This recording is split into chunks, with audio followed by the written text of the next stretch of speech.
Hello students, welcome back to the lectures on microcontroller and embedded systems.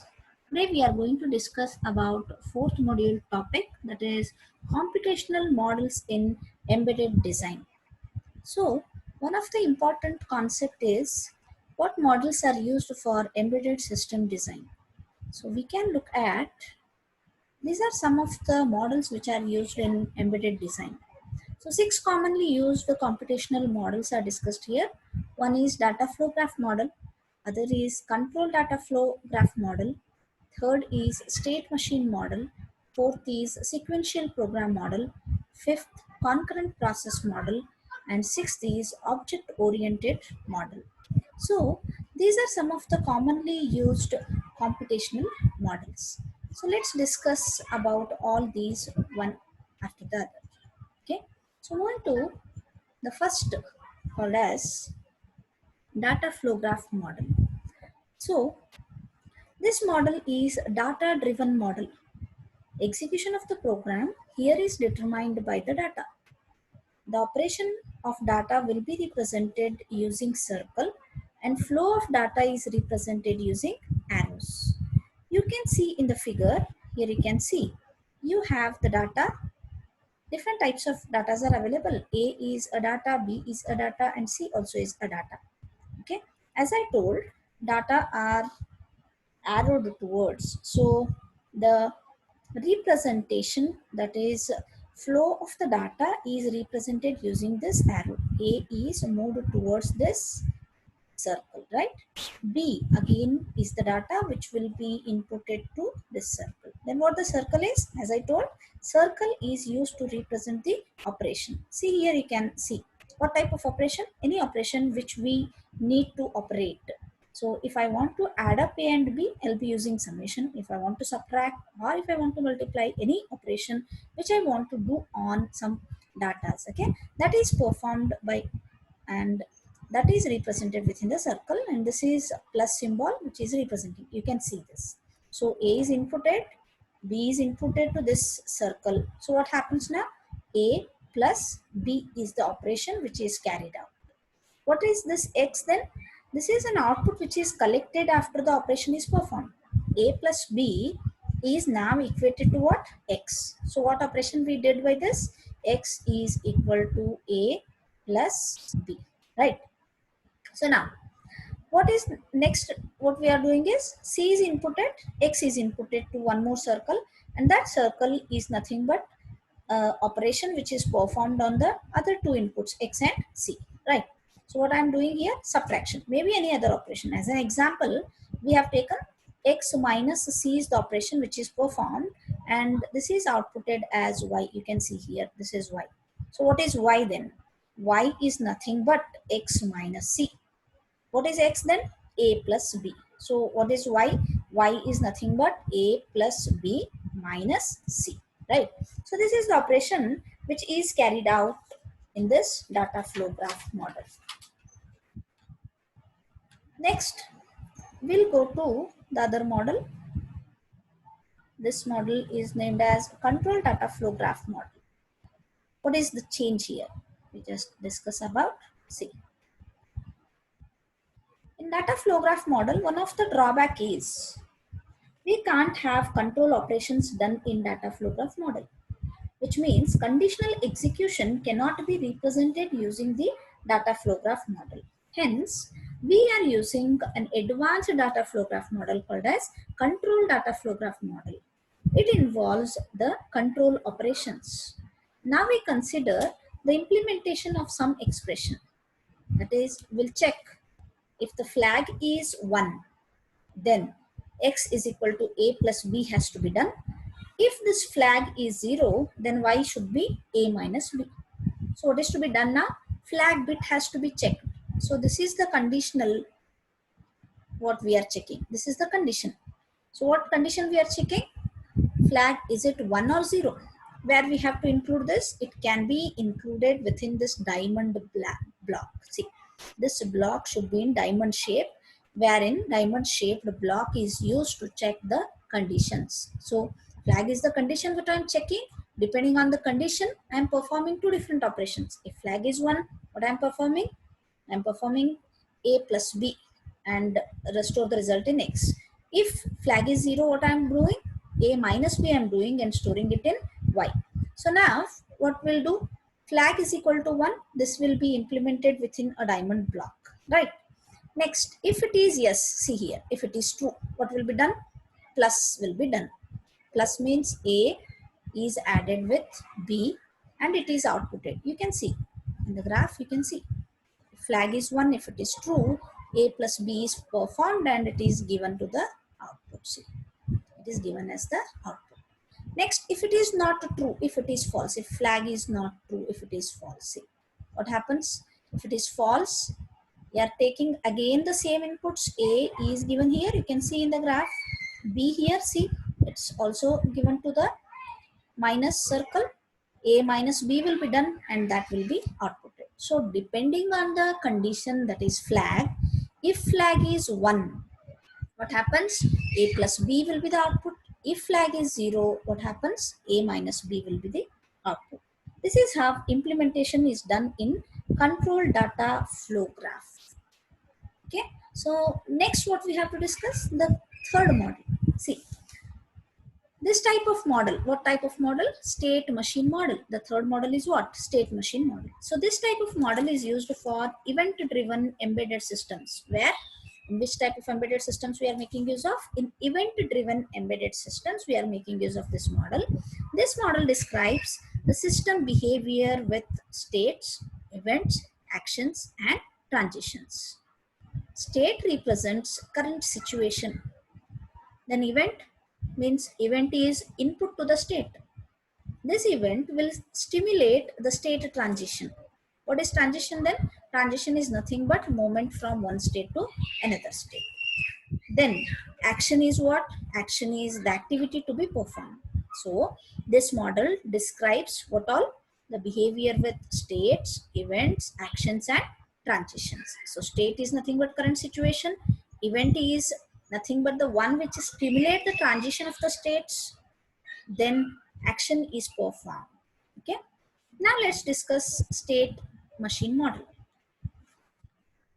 Let's take an example as seat belt warning example.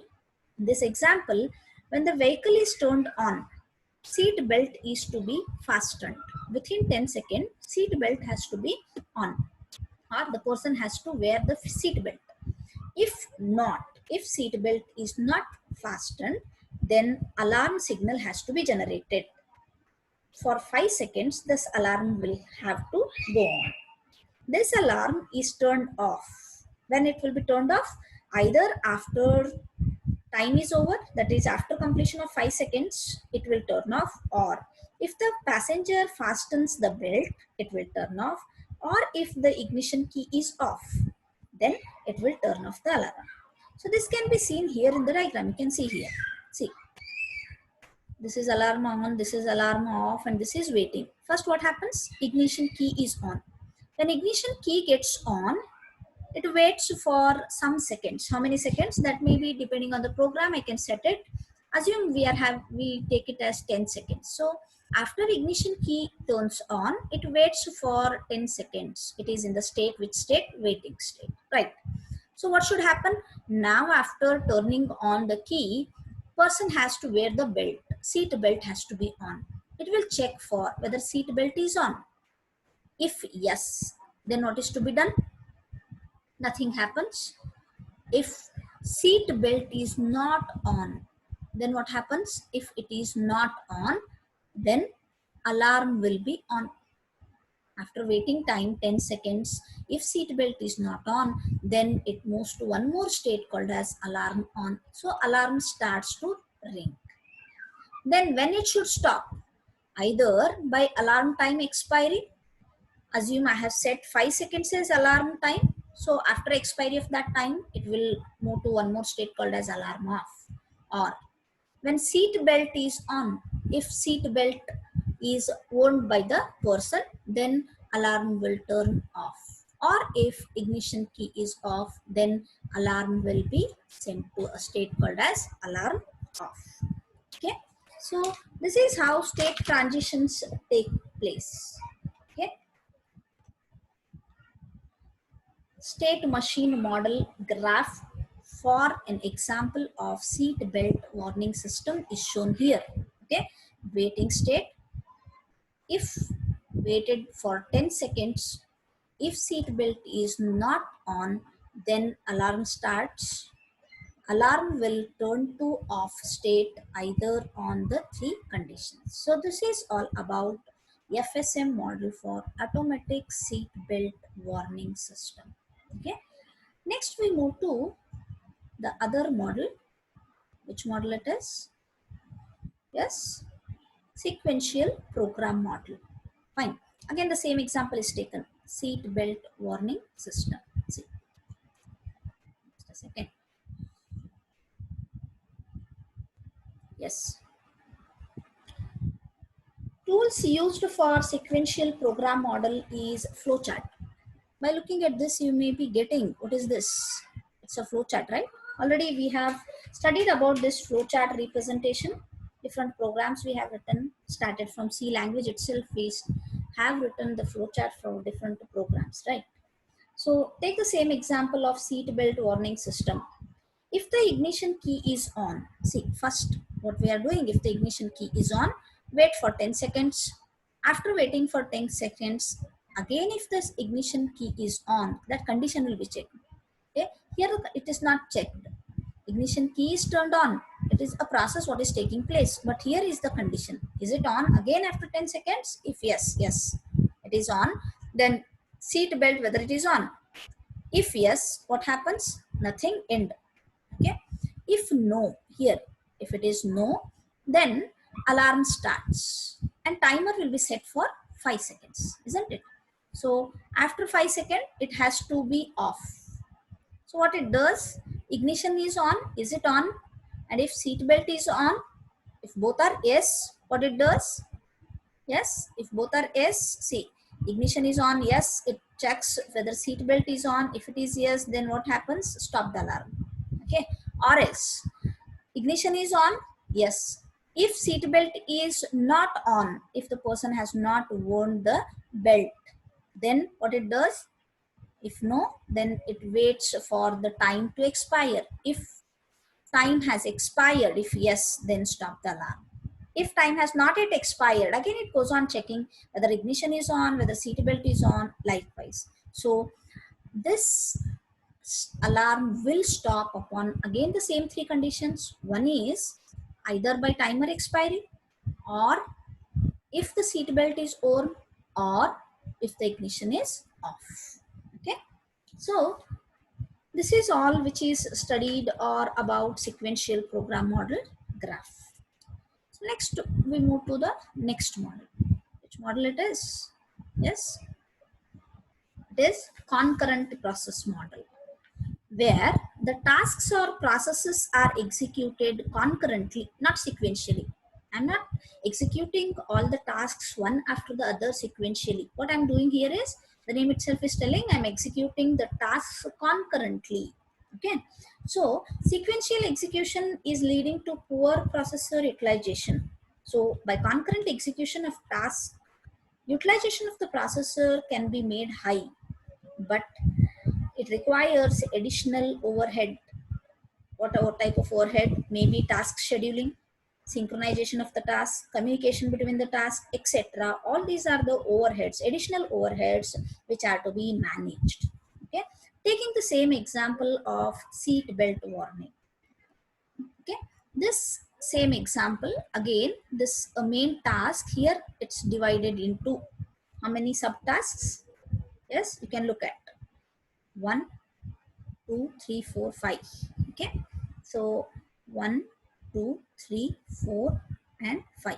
5 subtasks are there. What is the first task? It is waiting for 10 seconds. See, waiting timer task. Then what is second task? It is checking ignition key status monitoring task. This is second task. Third task is checking seat belt. Okay, where it is C, ignition seat belt status monitoring task. Fourth task is starting and stopping alarm control task. Okay, and fifth is alarm timer task. Okay, so these all are the 5 sub tasks which I have done. Means in the concurrent process model, will be dividing the main operation into different tasks. So 5 tasks in the diagram can be seen. So this is all about concurrent process model. What means all these tasks are not executed sequentially, but depending on the condition, they will be executed concurrently, which will improve the performance of the processor, which will improve the, what we can say is, utilization of the processor. Next is the last model we have to discuss. Okay, what is the last model? Yes, it is object oriented model. See, object oriented model. See, this is the last model, object oriented model. It is an object based model. Here the complex requirements are divided into pieces. Many more complex requirements are now divided into smaller requirements, and these smaller pieces are called as objects. So what is this object? Object is nothing but an entity used for representing a piece of a system. A complex requirement is there. I have divided these requirements into smaller ones. Okay, and these small pieces are nothing but the entities which can be taken as an object. The abstract description of set of such objects, although many objects are combined together, and then description of this is nothing but a class. So what it means, class contains set of objects.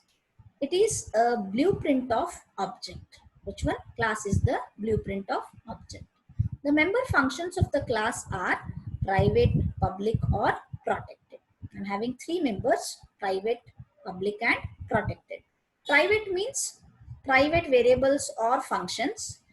Any variables or the functions within private are accessible within class, but not by the outside of the class. They are not accessible. But what happens in the other, public? In public, variables and functions are accessible both within class and outside of the class. Then in protected, what happens? Functions and variables are protected from external access. Means if anyone else tries to, then protection is provided. So these all are the different computational models which are used in the embedded system. Yes, students, thank you.